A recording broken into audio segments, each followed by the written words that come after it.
Ay, ay, ay, ay. Oh Lord, oh Lord. Ay, ay, ay, ay.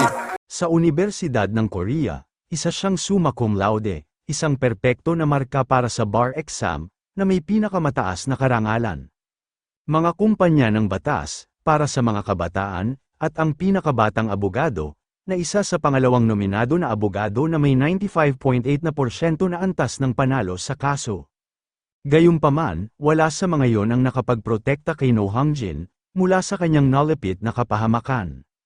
Pamatak ang luha sa kanyang mga mata na pilit na idinidilat, habol ang kanyang mga hininga, na pinipilit kalabanin ang kanyang kamatayan. Nabanaag pa ng kanyang mga mata ang tila ba nakabaon na patalim sa kanyang dibdib, malapit sa kanyang puso, umungol ito na pilit lumalanghap ng hangin, nakaupo ito ng pasandal na tila ba wala na ang lakas, habang nakatayo sa kanyang harapan ang isang lalaki na nakahod hanggang tuhod, sa madilim na mukha nito, pauyam na sinabi kay No Hong-jin, ang ating bida, sana ay dinahan-dahan mo na lang. Walang lakas na pasigaw na sinabi ng ating bida, bakit mo ginagawa ito? Ngumisi ang lalaking nakahod, banaag na natatakpan ng hood, ang kalahati ng mukha, at mapang-asar na sinabi, hindi ba't mas alam mo ang sagot kaysa sa iba, hindi ito Amerika?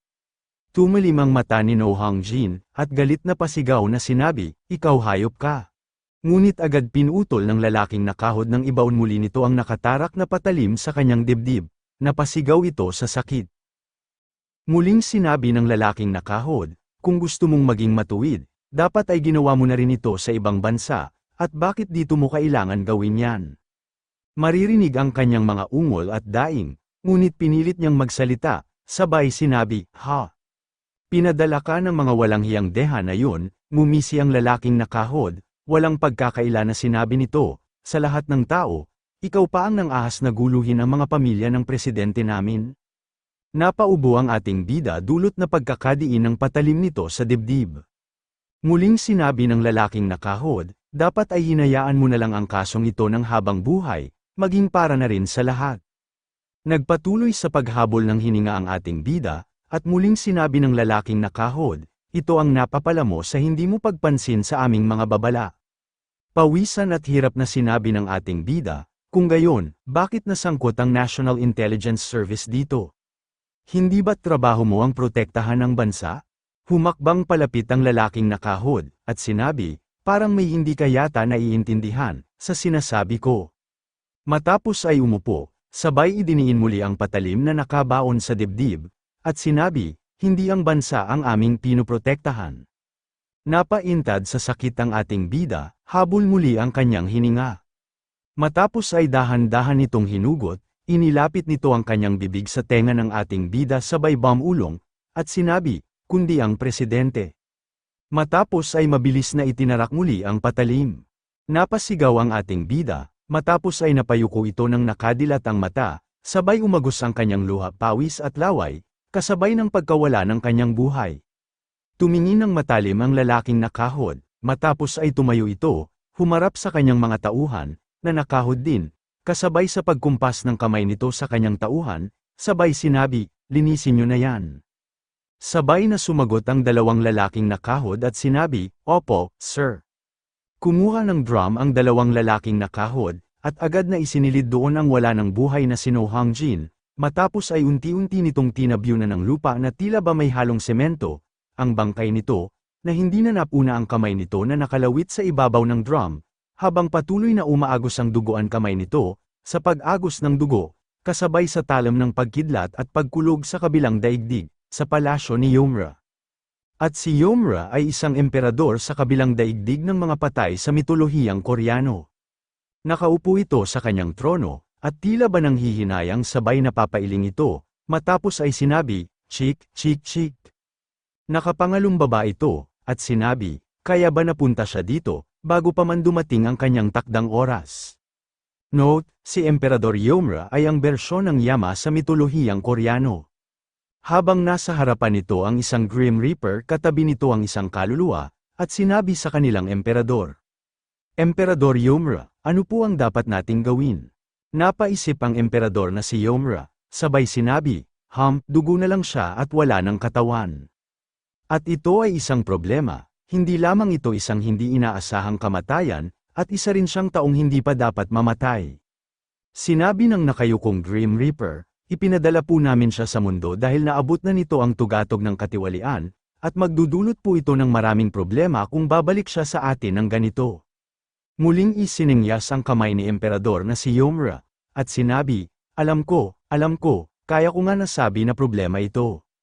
Umiling ang Grim Reaper, sabay sinabi, ano po ba ang dapat gawin? Nagtataka naman na napatingin ang nakikinig na kaluluwa o Malto. Tumiim ang mapulang mata ng Emperador na si Yomra, at sinabi, ang dapat ay masolusyonan ito, at wala na tayong iba pang magagawa kundi gumamit ng mabilis na solusyon. Maya-maya pa ay may narinig na sigaw ang mga Grim Reaper, at pasigaw nitong sinabi, iniisip nyo na bang umatras? Ang payo na yan ay napakasama, na bigla na napatigagal ang mga Grim Reaper. Sabay sinabi ng isa, hindi po ito magugustuhan ng ibang mga Diyos. Kumunat ang noo ng Emperador na si Yomra, habang nakasagka ang kamao, sabay na sinabi, mas nais kong harapin ang kahihinatnan nito. Sinabi ng Grim Reaper, habang katabi nito ang kaluluwa, kahit pa i-reverse mo siya hindi po yun makakatulong sa kanya ng malaki. Muling sinabi ng Emperador na si Yomra, alam ko. Kaya nga kailangan ko siyang bigyan ng kapangyarihan, upang kahit papaano ay maprotektahan niya ang sarili niya. Matapos ay inilahad nito ang kanyang kamay, sabay kumpas ng kamay, at sinabi, ngayon ay humayo ka na. Sabay lumipad sa ere ang kaluluwa, napatingala na sinundan ng tingin ng Grim Reaper ang kaluluwa. At agad na naglaho ito, sabay sinabi ng Emperador na si Yomra, at sana ay makaligtas ka sa pagkakataon na ito. Samantala, sa kasalukuyan sa isang tahanan, malakas na napaungol ang lalaki, na tila ba binabangungot habang ito ay kinakapos ng hininga, maya-maya pa ay biglang dumilat ito, habang hinihingal, sabay ikot ng kanyang katawan sa kama na agad niyang ikinahulog, napadaing ito, matapos ay naupo habang hawak ang kanyang ulo na tila ba sumakit, kinusat-kusot nito ang kanyang mata, sabay sinabi, naku po, Diyos ko. Matapos ay unti-unti sumilip ang kanyang mata sa siwang ng kanyang kamay. Agad may nagsalita mula sa ibabaw ng kama na double deck, at sinabi, bobo ka ba? Napasigaw sa takot ang ating bida, nang makita niyang nakabaliktad ang ulo ng babae na kabagsak lahat ang buhok nito, at pasiga niya sinabi, Pasigaw na sinabi ng babae, tumahimik ka nga, tanga. Kumurap pa ang mata nito, ngunit hindi binago ang pwesto, sabay sinabi, mahigit 1 buwan na tayong nandito sa kama, bakit ba hindi ka pa rin nasasanay? Pasigaw na tinawag ng ating bida ang babae, at sinabi, Nuna, siya ay si Nohyuna, edad 17. Note, Nuna, ang kahulugan na tawag sa Korea ay kapatid na babae. Ginagamit ito ng mga lalaki upang tukuyin ang mga babaeng mas matanda sa kanila. Muling sinabi ng babae, nagulat naman ako na maayos pa rin ang mga ulo mo kahit ilang beses mo nang nataman yan. Nagtataka na napatingin ang ating bida at muling sinabi, Nuna, buhay ka, siya ay si No Hangjin, edad 15. Pumikit lang ang kanyang nakatatandang kapatid at sinabi, binabawi ko na ang sinabi ko na ayos ka lang naman, at pasensya na binali ko ang balita. Ngunit eto ako, malusog pa rin pagkatapos ng 17 na magagandang taon, Kay, paano ka naman ng ahas na mag-suggest ng iba?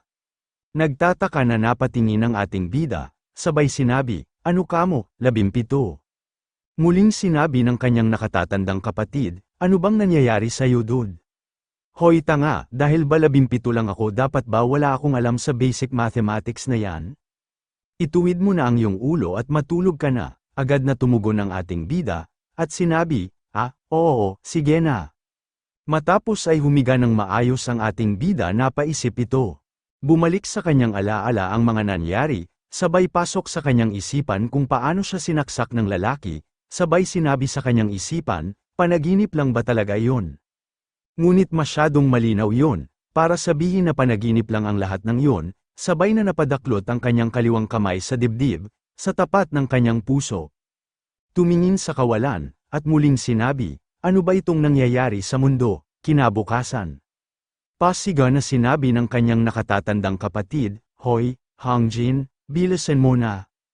Nagmamadali na kumilos na sinabi ng ating bida, teka lang nahuli na ba ako? Sinabi naman ng kanilang ina, "Mga anak, kumain muna kayo ng almusal bago kayo umalis." Agad naman kumuha ang kanyang nakatatandang kapatid ng piraso ng tinapay sa toaster, at sinabi, "Sapat na po ito para sa akin." Sabay isinubo, at malakas na sinabi, "Mamaya na lang po uli, pagbalik." Bitbit naman ng school bag, mula sa likod, na nagmamadali, at mahinahon na tila ba nag-aalangan pa na sinabi ng ating bida, "Mamaya na lang po ulit, babalik po kami."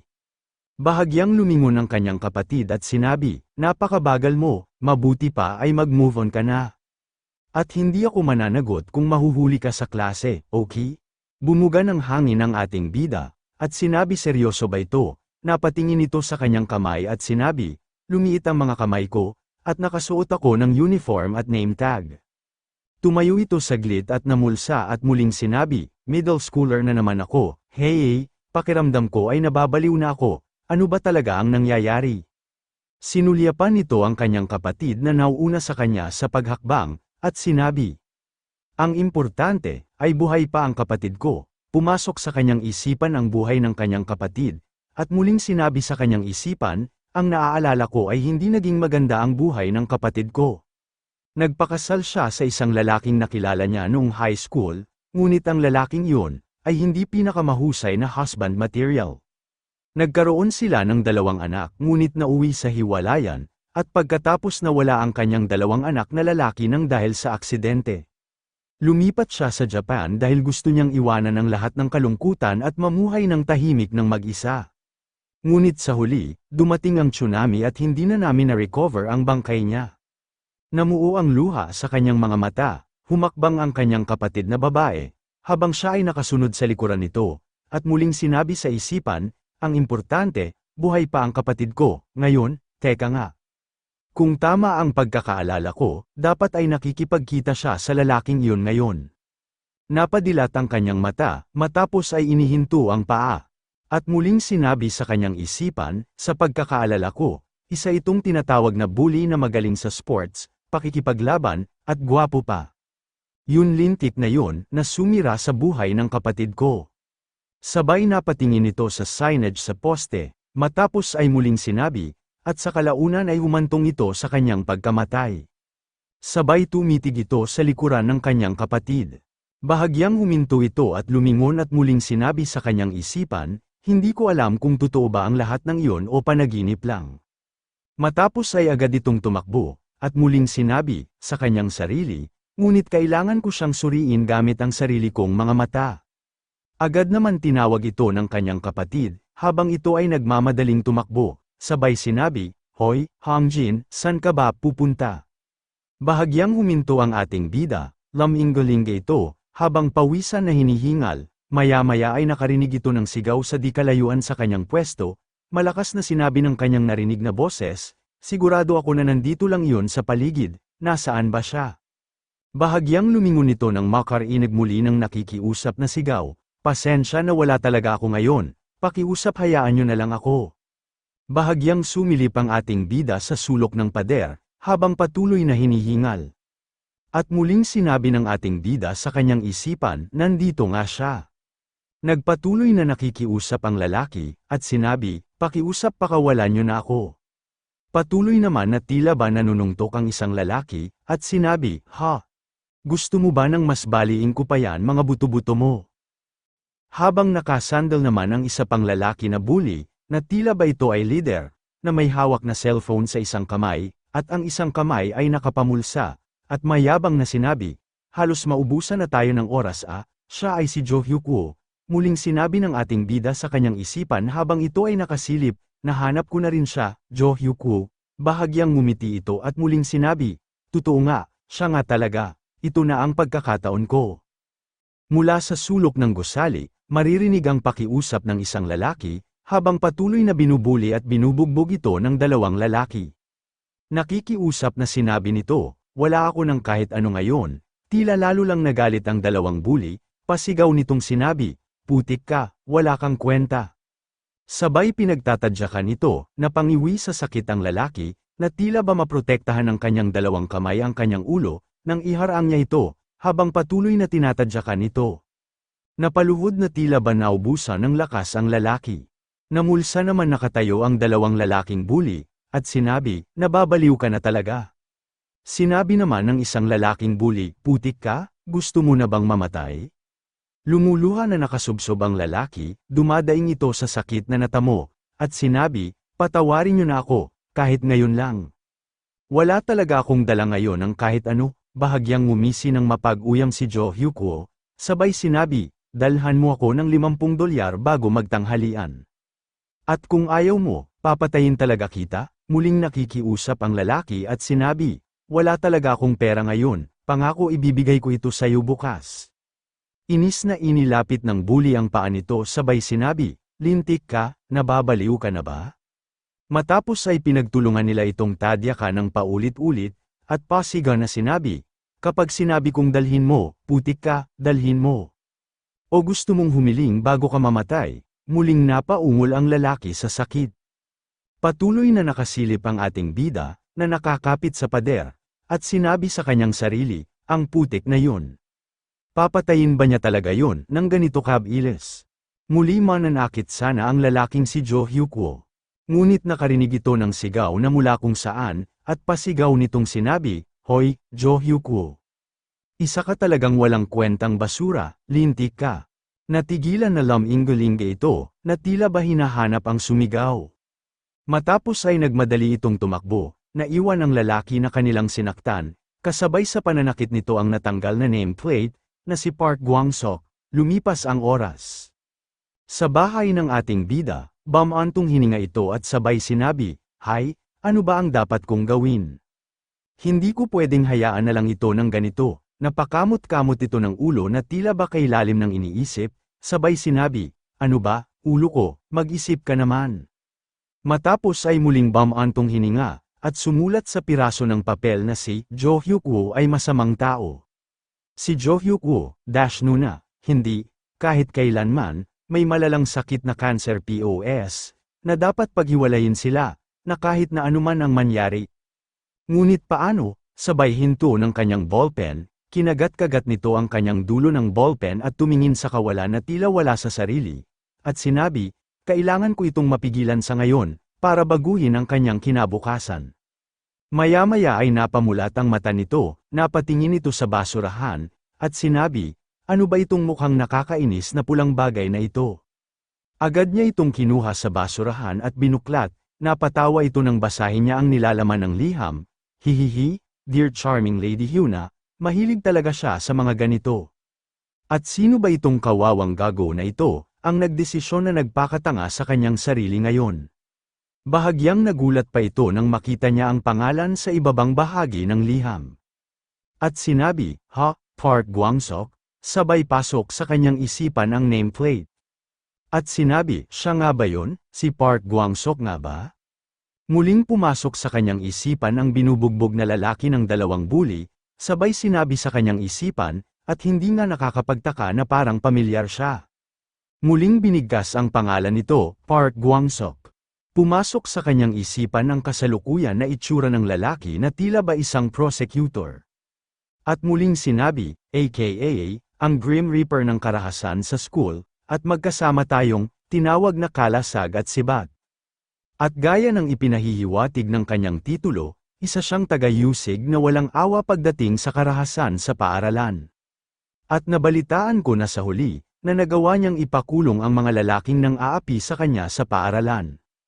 Matapos ay tumingin muli sa liham na may pagtataka, at sinabi, ha, ang dapat ay imbestigahan ko ito, kinabukasan.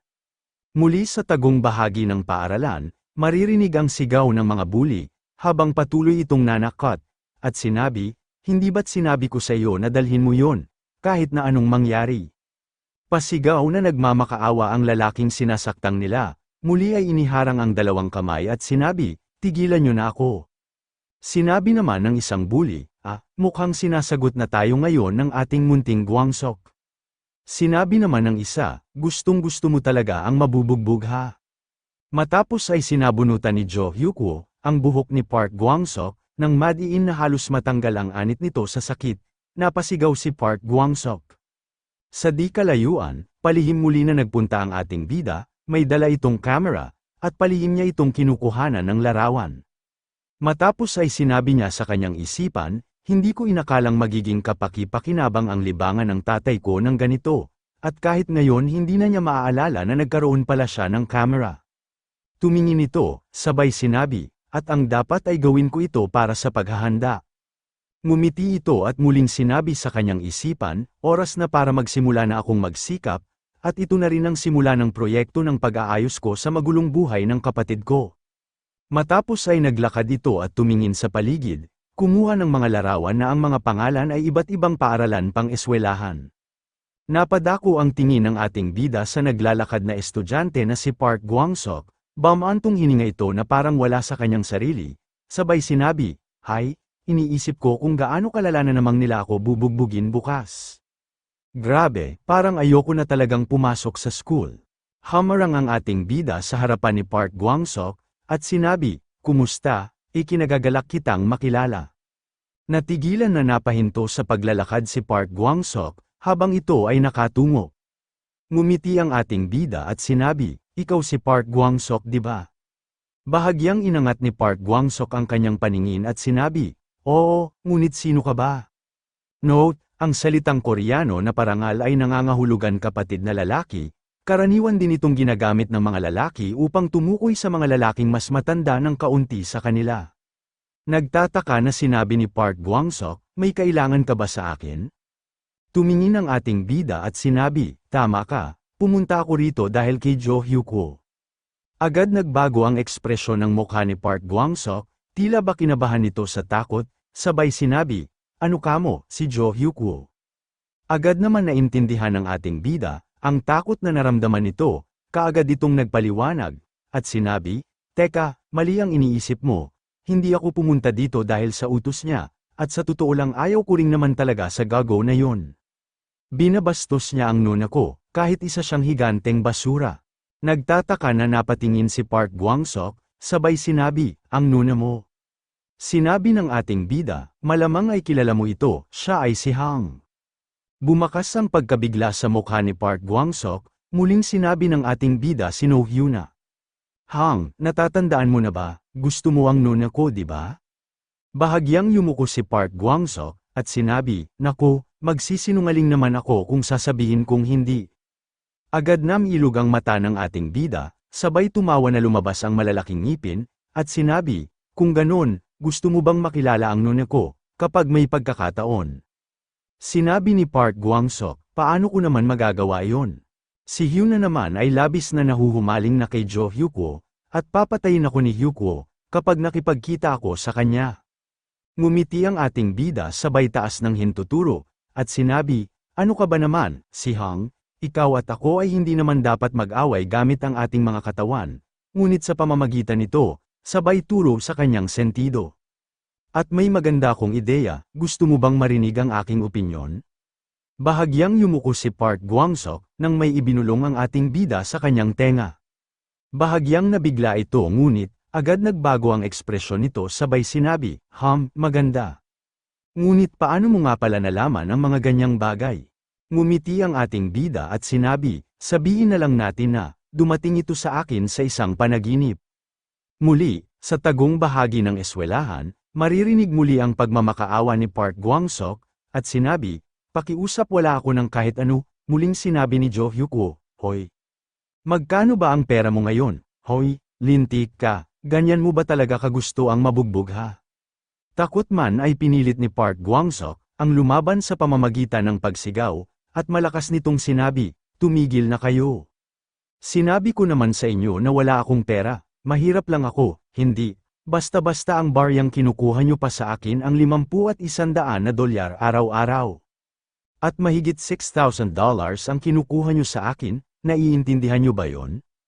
Mayabang na sinabi ni Jo Hyuk-woo, nakatabi ang kasama niyang bully, "Sinasabi mo ba ang halaga ng lahat ng ito, at sinasabi mo na kinukuha namin ito na parang ninakaw namin? Iyan ba ang ibig mong sabihin?" Nagtataka na napalaki ang mata ang kabado na si Park Gwang-sok, sabay sinabi, "Ano?" Nilapit ni Jo Hyuk-woo ang kanyang mukha kay Park Gwang-sok, bahagyang ngumiti at sinabi, "Mukha yatang naging matapang na ang aming munting Gwang-sok, ngayon di ba?" Ako mismo ang mananakit sa'yo kapag ipinagpatuloy mo pa ito, hindi mo ba kilala kung sino ako? Kami lang naman ang Primo Gang, bahagyang yumuko si Park Gwang-sok, at muling sinabi, huwag niyo akong pagtatawanan. Primo Gang, my ass, nasa ikatlong label lang naman ang pagbubuli ninyo. Tila ba nagdilim ang paningin sa galit si Jo Hyuk-woo, at galit na sinikmuraan si Park Gwang-sok, napaijak ito sa sakit, sabay napasubsob ito sa flooring. Matapos ay tumayo si Jo Hyuk-woo, namulsa na tila ba walang nangyari, at sinabi, alam mo ba na mayroong 20 katao ang kasapi sa Primo Gang? At mas madali pang ilibing ang isang taluna na tulad mo, kaysa sa pagpatay na sigarilyo. Park Gwang-sok, gusto kong bugbugin ka pa, nang sa gayon ay pag-isipan mo ang mga kinikilos mo, ayos ba? Kumuyam ang kamao ni Park Gwang-sok, habang ito ay nakasubsob sa lupa. Sabay hudyat naman kamay ni Jo Hyuk-woo, sa mga kasamang bully. Maya-maya pa ay pinagtatadyakan na nito, si Park Gwang-sok, napapikit na lang ito at impit na dumaing. Sabay sabi sa kanyang isipan, maghintay ka lang, Jo Hyuk-woo. Maghihiganti ako kahit na anong mangyari, lumipas ang oras, sa opisina ng mga guro. Sinabi ni Park Gwang-sok, guro, tulungan po ninyo ako. Sinabi ng guro, bakit nahihirapan ka ba? Ang buhay ay talagang mahirap, tingnan mo nga ako, bilang guro mo, nahihirapan din ako, alam mo ba yon? Sinabi ni Park Gwang-sok, ngunit guro, hindi lang po nila ninakaw ang $5,000 sa akin, binuo din po nila ang grupong Primo Gang, habang umaakto po sila na parang gangsters, at pakiramdam ko po talaga mamamatay ako ng ganito kabilis. Tumingin ang guro, at sinabi, ay nako, Park Gwang-sok, hindi mo ba maaaring tiisin pa ito ng kaunti? Nagtataka na sinabi ni Gwang-sok, ano pong ibig ninyong sabihin? Muling sinabi ng kanilang guro, sinasabi ko lang naman sayo, pero hindi ba sa tingin mo mas mabuting magdusa ang isang tao, kaysa marami ang dumaan sa kapareho mong sitwasyon? Nang lulumong nanilisan ni Park Gwang-sok, ang opisina ng kanilang eswelahan, naglakad ito ng naglakad. Hanggang makarating ito sa istasyon ng pulisya at agad itong humingi ng proteksyon. Nagtataka na sinabi ng pulis na nasa desk officer, humihiling ka ng proteksyon. Teka ka, bata, ang dapat ay lumapit ka sa mga magulang mo at sa mga guro mo para dyan. Sinabi ni Park Gwang-sok nang may kalakasan ang boses, pero, sir, nagre-report po ako sa inyo, dahil ayaw po nila akong pakinggan kahit gaano ko pa po at hilingin at ipaintindi. Muling sinabi ng pulis na desk officer, sapat na ang pinagkakaabalahan natin kaya tumigil ka na sa kalokohan mo, at umuwi ka na, lintik ka. Sabay senyas ng kamay upang itaboy ito para umalis na, at muling sinabi, shoo, aarestuhin kita dahil sa obstruction of public duty, kapag bumalik ka muli dito, narinig mo ba? Walang nagawa ito, kundi ang maglakad palabas, nakita muli nito ang ating bida at nasabi ang mga nangyari. Muling sinabi nito sa ating bida, pare-pareho lang talaga lahat ng matatanda. Tumingin ito sa ating bida, at sinabi, sapat na ba ito? Ngumiti ang ating bida sabay taas ng hintuturo, at sinabi, oo, at malapit na tayong matapos, at isa na lang ang kailangan natin. Lumipas ang oras, bahagyang kumagat ang dilim, makikita ang mapusyaw na liwanag ng ilaw sa poste, may ilang grupo ng kabataan ang tila ba may hinahanap. Sinabi nito, hoy, sigurado ka ba na nandito lang yon? Sumagot ang isa at sinabi, oo, at sigurado ako. Naglakad-lakad ito, may suot na mask, habang ang mga kamay ay may hawak na baseball bat. Inis na sinabi ng isang lalaki, putik, paano nang ahas ang lintik na yon na isumbong tayo sa supervisor? Buisit, iniinis niya talaga ako. Galit na sinabi naman ng isa, Park Gwang-sok, ang putik na yon, mamatay ka ngayon. Huminto sila sa labas ng tapat ng isang bahay, na mayroon malaking gate, na may nakaukit na pangalan na Park Ki-hyuk, at muling sinabi ng isa, ito na ba yon? Sinabi naman ng isa, hindi ko makita ang nasa loob, dahil sa gate na ito, pero tingin ko ito ngayon, di ba? Sinabi ni Jo Hyuk-woo, na nakamask, putik, tumahimik ka nga at itulak mo ako pataas. Kumapit ito sa ibabaw ng gate at agad itinulak pataas. Nang makababa ito sa loob ng gate, mula sa itaas. Nakita nito ang pakay na si Park Gwang-sok, na nasa loob ng bahay, na aninag sa wall glass ng bahay, sabay sinabi, "Bingo!" Tila naman naramdaman ni Park Gwang-sok ang pagbagsak ng mga paa nito, agad itong lumingon sa direksyon na yon, na tila ba inaaninag pa kung sino ang nasa labas. Agad naman itinaas ni Jo Hyuk-woo ang kamay na may hawak na baseball bat, ngumisi ito at sinabi, "Nakita rin kita." "Putik ka," nang laki naman ng mata sa takot si Park Gwang-sok, kabado na pasigaw nitong sinabi, "Hindi, Jo Hyuk-woo, paanong?" Sabay binasag nito ng baseball bat ang wall glass, naglikha ito ng malakas na ingay, humakbang ito papasok sa loob ng bahay at sinabi, "Naku, nasupresa ba kita, Park Gwang-sok? Hindi ba't binalaan na kita, na kapag nagpatuloy ka na manggugulo ng ganyan?" Bumakas sa mukha ni Park Gwang-sok ang takot at kaba, pautal na sinabi, "Teka lang," muling sinabi ni Jo Hyuk-woo, "Putik ka, papatayin kita." Napaupo sa sahig si Park Gwang-sok, kabado na pasigaw nitong sinabi, "Jo Hyuk-woo, teka lang, ano ba ang pinaplano mo?" Pasigaw na sinabi ni Jo Hyuk-woo, "Ano nga ba ang pakay ko dito? Pumunta ako para patayin ka, ano pa nga ba, talagang niloloko mo kami, sige na nga mamatay ka na lang." Sabay itinaas ng kanyang kamay ang hawak nito na baseball bat. Napasigaw na isinalag ni Park Gwang-sok ang kanyang kamay, sabay napapikit ito ng madiin na tila ba hinihintay na lang ang pagdapo ng baseball bat sa kanyang ulo. Ngunit nakarinig ito ng ingay, natigilan si Jo Hyuk-woo, at sinabi, "Nalintikan na," sumabay pa sa timing. Ibinaba nito ang baseball bat, at ipinangduro ito kay Park Gwang-sok, at sinabi, "Hoy, Park Gwang-sok, sabihin na lang natin sa iyong sarili na sinuswerte ka pa rin ngayon. Kita na lang tayo bukas sa eskwelahan, sisiguraduhin kung patay ka sa akin." Sabay tumakbo ito papunta sa bakod at tumalon, at sinabi, "Putik, nakakainis." Sinabi ng isa, "Hoy, bilisan ninyo, putik." Naiwan ang pawisan na tila ba nakahinga ng maluwag si Park Gwang-sok, at pasigaw pa nitong sinabi, "Hoy, Jo Hyuk-woo, baliw ka, putik ka." Matapos ay natigilan ito na napatingin sa tumutunog na cellphone. Agad niya itong sinagot at sinabi, "Oo, Hangjin, tapusin na natin ito. Gusto ng mom ko na maging masaya ako dito, ngunit wala namang makakatulong." Nang makita ng kanyang magulang ang nagkalat na basag na salamin at ibang mga gamit ay napasigaw ito, at sinabi, "Ano ba ang nangyari dito?" Sinabi ng ina ni Park Gwang-sok, "Diyos ko, ano ba ang gagawin nating mahal?" Sinabi ng ama nito, "Paano nangyari ang ganito? Ano bang klaseng pagbubuli ang hindi sapat sa isang bata? Bakit nila gagawin ang ganito? Sa tingin ba nila ay mga gangster sila?" Namaywang ito at muling sinabi, "Kailangan, pumunta na tayo agad sa paaralan." Sinabi ng ating bida, "Hindi po maaari, hihingi lang po ng tawad ang paaralan, upang pagtakpan po ito." Napahawak sa ulo ang ama ni Park Gwang-sok, na tila ba sumakit ito, at sinabi, "So, ano ba ang dapat nating gawin, hahayaan na lang ba natin sila?" Sinabi ng ating bida, "Hindi po sir, hindi na po kailangan yan. Alam na po namin na mangyayari ang ganito, kaya po naghanda na po kami." Bahagyang sumulyap ang ama ni Park Gwang-sok, na tila ba nagtataka, sabay sinabi, "Ano?" Muling sinabi ng ating bida, "Bibigyan po natin ang mga iyan ng mas malala pa sa impyerno simula po ngayon."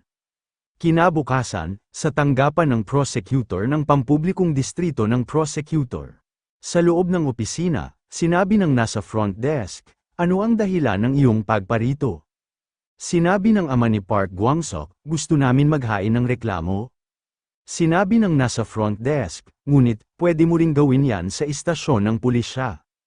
Alam po namin, nagtaka ang nasa front desk na prosecutor nang marinig niya ang sinabi ng ating bida, na nagmula sa likuran ng ama ni Park Gwang-sok, katabi nito si Park Gwang-sok, at muling sinabi, "Ngunit pwede rin naman po natin itong gawin ng direkta dito, di po ba?" Bumuga ng hangin ang nasa front desk, at sinabi, "Hay, ano ang kailangan ninyo, at sino ba ang mga batang ito? Huwag mong sabihin pumunta kayo dito dahil sa pag-aaway ng mga batang yun. Hindi ito kindergarten, alam nyo yan." Note, ang pangingikil gamit ang puwersa. Pananakot, pagbabanta sa pisikal na pagsasalita, karahasan, pisikal na pananakit sa isang tao. Sabay sinabi ng ating bida sa desk officer na prosecutor, na kagawian na pangingikil, pananakot, at karahasan, pati na rin ang pagpasok ng walang pahintulot sa tirahan at pagkasira ng gamit at pinsala. Napaangga nga sa pagkabigla ang desk officer, sabay inabot ng ating bida ang mga dokumento ng pagsasampa ng mga reklamo. Inilabas nito ang mga larawan, at muling sinabi ng ating bida, "Eto po, ang mga ebidensya na may kaugnayan sa kasong ito. May isang bagay pa po." Napatingin ang nasa desk officer, at sinabi, mayroon pa." Inilabas nito ang nasa loob ng envelope, isa itong sulat kamay ng akusasyon, at sabay sabi, "Opo, ito po ay isang akusasyon tungkol sa kapabayaan sa tungkulin." Nang laki ang mata na binasa ng desk officer ang sulat, at sinabi, "Gusto mong mag-report sa pulis?" Sabay na sumagot ang dalawa, si Park Gwang-sok na nakaakbay sa ating bida at sinabi, "Opo, sir, lumipas ang mga oras." Gabi sa pag-uwi ni Park Gwang-sok, kasalukuyan itong naglalakad ng mag-isa, nang natigilan ito sa kanyang harapan, at sinabi sa kanya, Park Gwang-sok, tumanbad sa kanya ang mga tatlong bully, "Mabuti naman at nandito ka na, ang tagal mo." Habang nakasuot ng mask si Jo Hyuk-woo, mayabang na sinabi nito, "Hindi pa man nagtatagal, putik ka, nagsampa ka pa ng reklamo sa pagkakataon na ito, di ba?" Matapos ay mabilis na kumilos ang mga bully, na tila ba binitbit ito, tumalsik sa di kalayuan ang salaming nito sa mata, habang maririnig ang malakas na sigaw ni Park Gwang-sok, sabay sinabi, "Bitawan niyo ako, layuan ninyo ako, tulong." Sabay tinakpan ang bibig nito, sa madilim na bahagi ng lugar, isang malayong bakanteng lote, na swerte ka na lang kung may maliligaw na tao doon, dinala nila si Park Gwang-sok, doon at pabalander nila itong itinulak, napaijak ito nang bumaksak ito sa lupa, tumayo sa kanyang harapan ang bully na si Jo Hyuk-woo, sabay inilabas nito ang cutter knife, at sinabi, "Nang ahas kang magsampa ng reklamo laban sa akin. Nababaliw na ba ang putik mong pag-iisip, akala mo ba hahayaan ko na lang ito? Sa pagtatapos sa gabing ito, sisiguraduhin kong nasa kabaong ka na." Sabay inilabas ang talam ng cutter. At muling sinabi, "Simulan muna natin sa mga litid mo para hindi ka na makagalaw." Takot na napatras si Park Gwang-sok, at pasigan nitong sinabi, Ano ba ang binabalak mong gawin? Pakiusap, huwag mo itong gawin." Nang uundayan na ito ng saksak, natigilan si Jo Hyuk-woo, nang makarinig ito ng sigaw, sa hindi kalayuan, na sinabi, "Hoy, banda roon." Sabay lingon si Jo Hyuk-woo, agad itinutok ng dalawang pulis ang kanilang hawak na baril, at sinabi, "Huwag kang gagalaw, kung hindi babarilin kita." Sinabi naman ng isang pulis, "Ibaba mo ang hawak mo, ngayon na." Natigagal si Jo Hyuk-woo, nang makita ang dalawang pulis, sabay sinabi, Mga pulis, paano?" Bahagyang tumawa si Park Gwang-sok, sabay ipinakita nito ang screen ng kanyang cellphone, at sinabi, "Tungkol dyan ay, tawag mula sa 991, nang laki ang mata ni Jo Hyuk-woo, at sinabi, "Putik ka, huwag mong sabihin." Bahagyang ngumiti si Park Gwang-sok, at sinabi, "Tumawag na ako sa 119 sa simula pa lamang, at alam mo naman na automatic nilang na-i-record ang lahat ng tumatawag sa kanila, di ba? Isumpa mo na ako hanggat gusto mo, dahil alam ko, kung ako sa'yo, gagawin ko rin yan." Sa paglipas ng oras, sa itaas ng gusali na isang opisina habang maririnig ang boses na nagmumula sa isang audio, naka-record ito habang pinakikinggan, nasumbong ni Park Gwang-sok sa isang guro, na sinabi, "Sir, hindi lang nila ninakaw sa akin ang 6 million won ko, tinawag pa po nila ang kanilang sarili na primo gang, habang kumikilos po sila na parang mga gangster." Sinabi naman ng guro sa audio, "Park Gwang-sok, hindi mo ba kayang tiisin ito ng kaunti pa? Hindi ba mas mainam na magdusa ang isang tao kaysa sa mas nakararami?" Sabay huminto ang audio, sinabi ng ating bida sa guro, "Dahil po sa pagtanggi sa kahilingan ng inyong estudyante, para sa pagtulong ikaw po ay nagkasala ng pagpapabeya sa tungkulin." Nagtataka sa gulat ang guro. Note, para sa isang taong tumutulong at nag-uudyok sa mga krimen, ngunit hindi talaga ito nakikisali. Muling sinabi ng ating bida, "At isa pa po, nagbubulag-bulagan kayo sa mga krimen na ginawa kayong kasabwat sa pagnanakaw, at ito po ay mga seryosong pagkakasala, na kinonsinti nyo." Tila ba hindi natakot ang guro, patamad pa nito inilagay ang kanyang hintuturo sa sentido, at sinabi, "Sabihin mo nga. Ano bang katarantaduhan ang gusto mo?" sabay napatingin naman ang ating bida sa kanyang cellphone nang sunod-sunod itong nag-vibrate.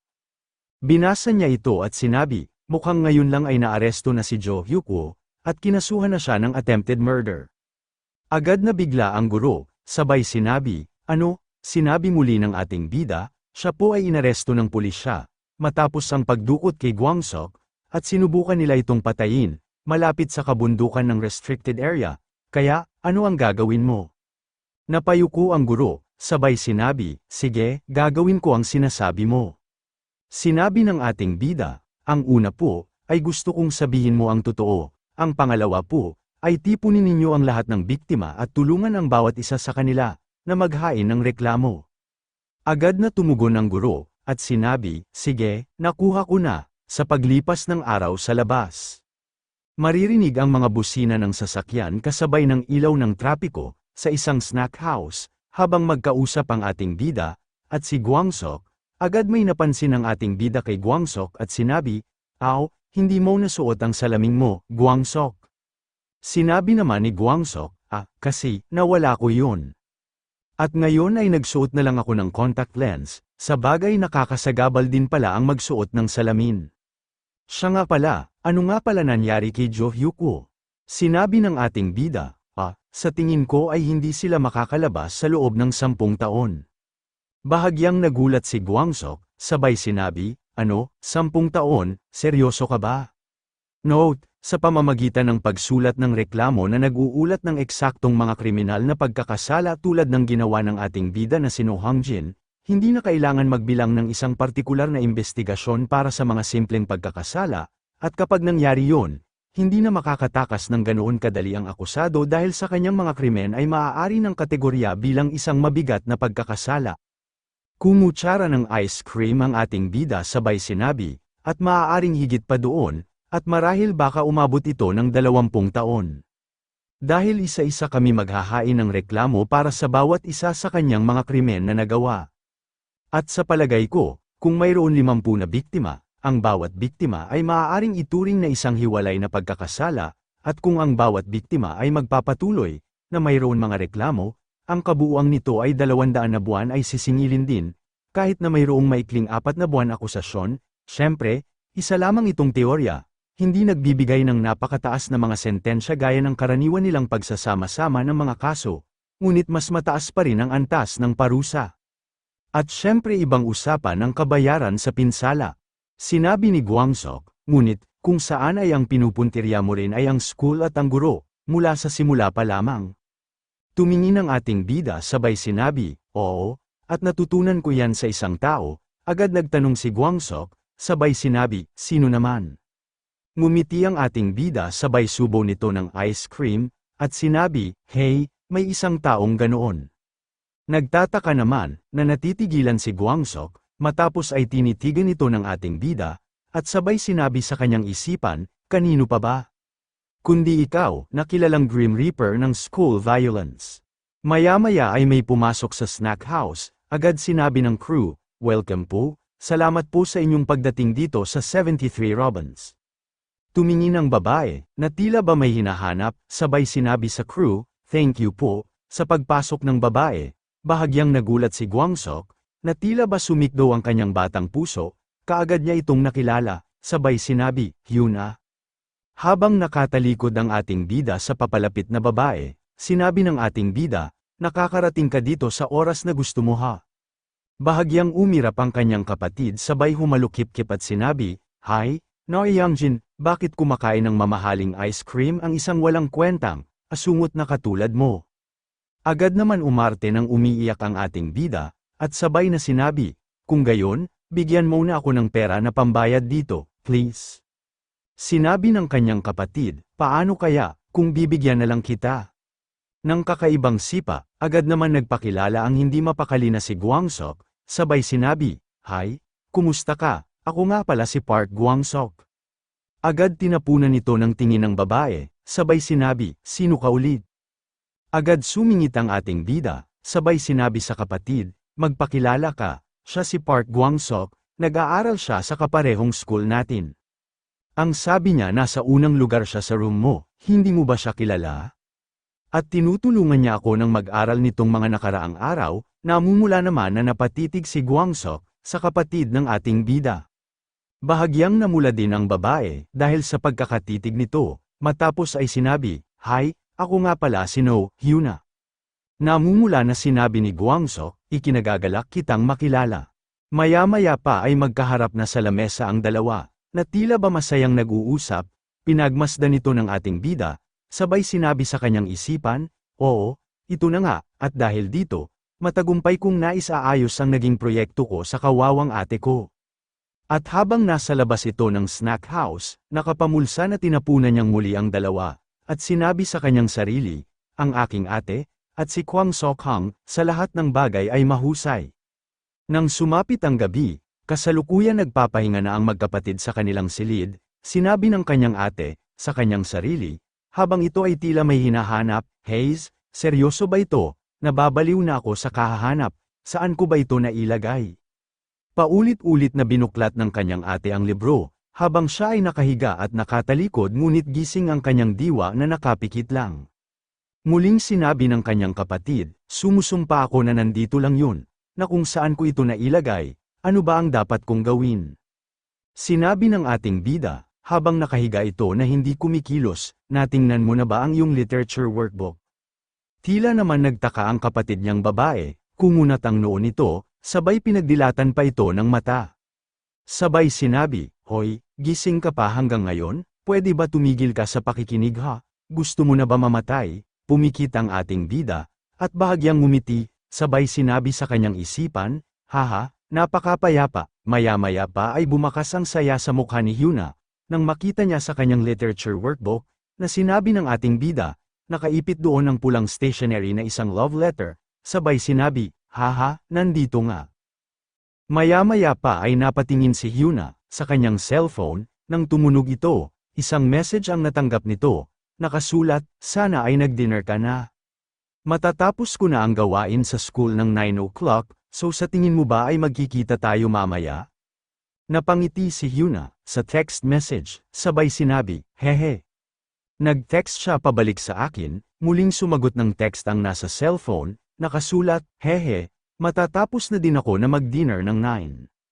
Agad nag-reply si Hyuna, sabay sinabi, "Okay, send." Mula sa baba, ng double deck, kasalukuyan nasa study table ang ating bida, habang gumagawa ito ng lesson, ngumisi ito ng mapang asar kay Hyuna, sabay sinabi, "Sabi ko nang, Nuna, hindi mo ba pwedeng i-vibrate na lang yan cellphone mo?" Sinabi ni Hyuna, na patuloy pa rin nakikipag-chat, "Hindi no. At wala akong magagawa, bakit ikaw ba ang mananagot, kapag hindi ko nabasa ang message niya?" Bahagyang ngumiti ang ating bida, habang nakatitig ito kay Hyuna, na abala sa pakikipag-chat, sabay sinabi sa kanyang isipan, "Ito na nga, may isang bagay na talagang nabago ko para sa ikabubuti. At ngayon ay sigurado na ako na hindi ito isang panaginip." Mula naman sa kusina, ay tumawag ang kanilang ina, sabay sinabi, "Mga anak, halina kayo at kakain na tayo." "Nanay," si ate po ay, agad na tinakpan ng kanyang ate ang kanyang bibig, upang hindi ito makapagsalita, sabay sinabi, "Ikaw, tumahimik ka nga." Nang nasa harapan na sila sa hapagkainan, agad na sinabi, ng dalawa, "Wow, mukhang masarap, salamat po sa pagkain." Sinabi ng kanilang ina, "Upo na kayo." Sinabi ng ating bida, "Nanay, napakasarap po nito." Agad na tumugon ang kanilang ina, sabay sinabi, "Talaga ba? Marami pa naman yan, kaya kumain ka pa." Agad naman sinabi ng kanilang ama, sa ating bida, "Hangjin, balita ko, hindi ka pumapasok sa school ninyo, nitong mga nakaraang araw, mayroon ka bang dahilan?" Agad na bulunan ng ating bida, hindi niya napaghandaan ang sinabi ng kanilang ama. Napaisip ito habang nakasubaw pa ang kutsara sa kanyang bibig, sabay sinabi sa kanyang isipan, marahil ay tumawag na ang school, dahil ilang araw din akong hindi nakapasok para tulungan ko si Kwang Sok-hang sa problema niya." Matapos ay pinagpawisan nito at pautal-utal nitong sinabi, Kasi po, ang bagay na yun po, ay, sinabi naman ng kanilang ama, hindi naman ako nagagalit sa'yo, curious lang ako kung ano ang dahilan mo, yun lang yun." Nakangiti na sumagot ang kanilang ina, at sinabi, "Ako din, gusto ko rin malaman." Bahagyang napatungo ang ating bida, napaisip ito, sabay sinabi sa kanyang isipan, ano ba ang dapat kong gawin? Parang hindi naman sila maniniwala sa akin kung sasabihin ko pa rin sa kanila ang totoo. At ayokong mag-aksaya ng oras sa school, hindi naman sa kailangan kong makipagkaibigan pa sa kahit kanino. At alam ko naman kasi dati pa, na ganito na ang kinalabasan. Sabay pisil ng kanyang kamay, sa kanyang hita malapit sa tuhod. Matapos ay tumingin ito sa kanyang ama, at sinabi, dahil, wala na po akong ibang matututunan pa sa paaralan. Malakas na inilapag ng kanilang ama, ang chopsticks, na naglikha ng malakas na ingay, matapos ay tumingin sa kanya ang kanilang ama, sabay sinabi, at ang ibig bang sabihin noon ay alam mo na ang lahat ng itinuturo sa klase? Tumugon ang ating bida at sinabi, opo, sa totoo lang po, alam ko na po lahat ang itinuturo ng guro po namin. Napatingin ang kanyang ama at ina, matapos ay muli niyang sinabi, sa tingin ko po ay wala nang saysay pa ang pagpasok ko sa paaralan para lang sa mga pag-aaralan ng mga bagay na alam ko na. Ngunit hindi ito pinansin ng kanyang ama, sabay sinabi, may gumagambala ba sa iyo sa school ninyo? At yun ba ang dahilan? Sino ba ang lintik na yun ha? Ngunit kalmado na sinabi ng ating bida, hindi po yun, sa katunayan nga po ay nagdesisyon na ako na maging abogado. Bahagyang napasigaw ang kanyang ama, sabay sinabi, ikaw. Ano ba ang ibig sabihin ng sinasabi mo? Sinabi ng kanyang ina, Hangjin ano ka ba? Pasigaw din sinabi ng kanyang kapatid, no Hangjin, ano ba ang nangyayari sa'yo? Note, iniisip ng mga tao na kailangan nilang magkolehiyo para kumuha ng bar exam. Ngunit maaari nila itong kunin kung kukuha sila ng 35 na kredito o higit pa sa mga kurso sa batas. Ang lumang sistema ng pagsusulit sa hukuman kung saan ang mga aplikante na may undergraduate degree course credit ay kumukuha ng pagsusulit sa hukuman at unti-unting nagmula sa Judicial Resorts and Training Institute upang maging isang abogado na hukom ay inalis noong 2017. At ang kasalukuyang sistema ng reforma ay ang sistema ng paaralan ng abogasya, kung saan ang mga may bachelor's degree ay maaaring mag-apply sa mga paaralan ng abogasyon na may 3 taong programa at ang mga nagtapos ay maaaring kumuha ng bar exam, ang mga nakakuha ng isang tiyak na marka o higit pa ay bibigyan na lisensya, kung saan ang ating pangunahing tauhan ay umatras at nalalapat pa rin sa lumang sistema ng pagsusulit sa hukuman. Sinabi ng ating bida, naiintindihan ko po ang pinag-aalala ninyo, gayunpaman ay tungkol lamang po ito sa pagtatangi sa lipunan na hanapin ang GED. Ang GED ay High School Equivalency Diploma, o diploma na katumbas ng high school. Tila ba nahihirapan ang kanyang ina, na sinabi, ngunit, Hangjin anak, nasa high school ka pa lang, paano mo ito makakaya? Napatingin naman ang kanyang ama, nang itinaas ng ating bida, ang kanyang hintuturo, at sinabi, kung gayon po, papayagan niyo po ba ako sa isang kondisyon? Sa loob po ng 1 taon, ay papasa po ako sa GED at kukuha po ako ng CSAT. Napailing ang kanyang ama, napahawak ito sa kanyang ulo na tila ba sumakit ito, sabay napatingin naman ang kanyang ina, sa kanyang ama, na tila ba ito ay nalilito at sinabi, Dear. Matapos ay tumingin sa anak at sinabi, Hangjin, ang tatay mo ay nag-aalala lang, na baka masaktan ka, kapag bumaksak ka. Sinabi ng ating bida sa kanyang ina, ngunit ang pagdanas po ng kabiguan ay isang mahalagang bahagi ng buhay. Pinagsalikop ng kanyang ama ang 2 kamay, matapos ay tumingin ito sa ating bida, sabay sinabi, sige, kung yan ang gusto mo, gawin mo ang lahat ng makakaya mo, kinabukasan, sa school.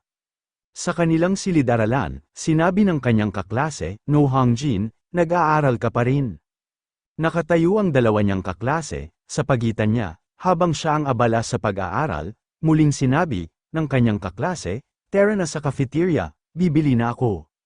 Sinabi ng isa, sige na, nakatungo lang ang ating bida habang abala pa rin sa pagsusulat, sabay sinabi, hindi nga pwede, medyo busy nga ako dito, kaya kayo na lang muna nang hindi ako kasama. Sinabi muli ng kanyang kaklase, ano ba ang sinasabi mo, hindi pa naman panahon ng exam ngayon. Sinabi ng ating bida, seryoso ako, at wala na akong masyadong oras pa, para sa bagong CSAT, okay. Agad na paangga nga ang kanyang 2 kaklase, sabay sinabi, ano kamo, CSAT? Lumipas ang oras hanggang sumapit ang dilim, sa school ng study room. Patuloy pa rin na mag-aral ang ating bida, binuklat-baklat nito ang pahina ng libro habang isinubo ang kanyang ballpen ng paalang sa bibig, sabay sinabi sa kanyang isipan, mas mahirap ito kaysa sa inaakala ko, at natatandaan ko na mas madali pala noon. Teka nga, hindi na ba ako katulad ng dati? Matapos ay napaisip ito. Maya-maya pa ay tila ba may naramdaman itong kakaiba. Agad siyang nagtaka, at tumayo sabay na lumingon-lingon ito, at pawisan na sinabi sa kanyang isipan, ano ba ang pakiramdam na iyon? Tumanaw ito sa kabilang side ng mga computer, may ilang tao doon. Sabay sinabi sa kanyang isipan, sigurado ako may kakaiba akong nararamdaman. Humakbang ito palabas, agad na lumapit ito sa isang vending machine, naghulog ng barya, at kumuha ng soft drinks, nang makakuha ito ay agad niya itong binuksan, at muling sinabi sa kanyang isipan, Hayes, bakit ba sobrang pagod ng pakiramdam ko nitong mga nakaraan mga araw? Siguro sa mga ginawa ko, para makapag-focus sa pag-aaral kamakailan lang. Agad niya ito ininom ng maubos ang laman, ay niyupi ang lata, at sabay sinabi, okay, siguro nga ay masyado lang akong napagod o kung anuman. Tumingin ito sa vending machine nang nakita niya ang isang basurahan, sabay inihagis ang yuping lata sa kanyang kamay na tila ba ito ay tumira ng bola sa larong basketball, sabay sinabi, Kobe, nagpaikot-ikot ang yuping lata sa gilid ng basurahan, sabay nalaglag ito, at hindi na shoot sa loob ng basurahan. Disappointed ito nang umiwi sabay sinabi, Hayes, bakit ba, hindi pwedeng mangyari ang gusto ko? Lumapit ang ating bida sa basurahan sabay dinampot nito ang kanyang kalat, isinabay na rin ito isa pang nakakalat na lata ng soft drink sa gilid na basurahan at sinabi, Chick. Kanino ba masterpiece ito, dapat ay itinapon man lang ito ng maayos. Nang mahawakan nito ang lata ng soft drinks, agad itong nabigla, sabay sinabi, ano ito? Isang lalaki ang nakita niya sa kanyang isipan na may hawak ng dinampot niyang lata ng soft drinks. Natigilan ito, sabay binitiwan ang lata ng soft drinks na umikot-ikot pa. Napatingin siya sa kanyang palad, sabay sinabi sa kanyang isipan, ano ba itong nakita ko? Agad siyang natakot, at muling sinabi, ano ba ito, paano ba itong nangyari? Agad pinakalma nito ang kanyang sarili, sabay sinabi, kumalma ka nga Hangjin, siguro ay baka naghahalucinate lang ako o kung ano man yun. Muling dinampot ang lata ng soft drinks na nabitawan niya, at sinabi, pero, obvious naman na nakita ko ito. Nang dumikit sa kanyang palad ang lata ng soft drinks, muli niyang nakita sa kanyang isipan ang lalaking uminom ng soft drinks, maging ang mga sinasabi nito at nang kausap nito, habang hawak ng lalaki ang iniinom nitong soft drinks. Nakakainis ang putik na yun, dahil lang sa walang kwentang guro na yun. Sinabi ng isa, at ano ang inaasahan mo, mga dapat sana ay nag-aaral pa tayo, oo at gusto ko nang umalis. Sinabi ng may hawak ng soft drinks, hindi ba't sinabi niyang tatawag na lang siya para alamin ang lokasyon natin, sinabi ng isa. Lintik, ang dapat pala ay sa PC Cafe na lang siya pumunta. Sumagot ang isa at sinabi, oo nga, ang mabuti pa ay tigilan mo na ang pag-aalala dyan, at ngayon ay magpakabaliw muna tayong ngayon linggo. Sinabi ng lalaking may hawak ng soft drinks, tama ka, ano pa nga ba ang magagawa natin, tara na. Sabay itinapon ang lata ng soft drinks, tumama iyon sa gilid ng basurahan, matapos ay nalaglag ito sa gilid sa labas ng basurahan. Nagtataka na sinabi ng ating bida, paano ko nakikita ang mga ito? Agad siyang naglakad pabalik sa study room, takot, kaba at pagkalito, na kanyang sinabi sa kanyang sarili, pagod ka lang, wala lang yun, Hangjin. At ang lahat ng yun ay imahinasyon ko lamang, sige nga, mag-focus na tayo at bumalik sa pag-aaral. At marami pang kailangan tapusin, dumikit ang kanyang daliri sa desk ng kanyang gamit na study table. Agad muli itong nagtaka, sabay sinabi na naman. Nakita niya sa kanyang isipan ng isang sticky note, na may nakasulat na, ang mga nanalo ay hindi sumusuko, muli sinabi ng ating bida, sa kanyang isipan, ito talaga ang pwesto ko. Nakita niya sa kanyang isipan, ang isang lalaki na nakaupo nakatalikod ito sa kanya, kagat nito ang daliri at malalim ang iniisip nito, muling niyang sinabi, ano ba ito, isa na naman ba itong eksena mula sa nakaraan? Pinagpawisan ng ating bida ng malapot, sabay sinabi, lintik, bakit ko ba ito nakikita? Agad siyang lumapit ito sa guro na nakabantay doon, at sinabi, "Excuse me po sir, may itatanong po sana ako. Maaari niyo po bang sabihin kung sino ang dating nakaupo doon sa lugar na iyon?" Sinabi ng guro, oo naman, third year student siya noon, o kung ano pa man, at nag-aaral siya ng husto at kalaunan ay nakapasok sa isang med school. Sinabi ng ating bida, malaking lalaki po ba yon na may makapal na frame ang kanyang salamin na naka-buzz cut ang kanyang buhok? Bakas ang pagtataka na sinabi ng lalaki, "Ha? Paano mo nalaman yan? Kilala mo ba siya?" Hindi kumibo ang ating bida. Hanggang sa makauwi ito sa kanilang bahay, naupo ito sa kanilang computer, sabay sinabi sa kanyang isipan, kailangan kong siyasatin ito. Agad siyang nag-type sa computer at nag-search, psychometry, o pagbabasa ng mga bagay na gaya ng tawag nila rito sa Korea, at ito ay ang may kakayahan basahin ang mga alaala ng nakaraan ng isang bagay o ang mga makapangyarihang alaala mula sa may-ari ng bagay na iyon. Huminto ito saglit, at sinabi sa kanyang sarili, mukhang nakuha ko ang kakayahan na ito matapos akong magbalik. Ngunit dapat ba akong maging masaya para dito? Maya-maya pa ay nasulyapan nito sa kanyang tabi ang wallet ng kanyang kapatid. Agad niya itong hinawakan, at sinabi, ano ba ito? Wallet ni ate, napatingala ito, at agad niya nakita ang tila mga numero.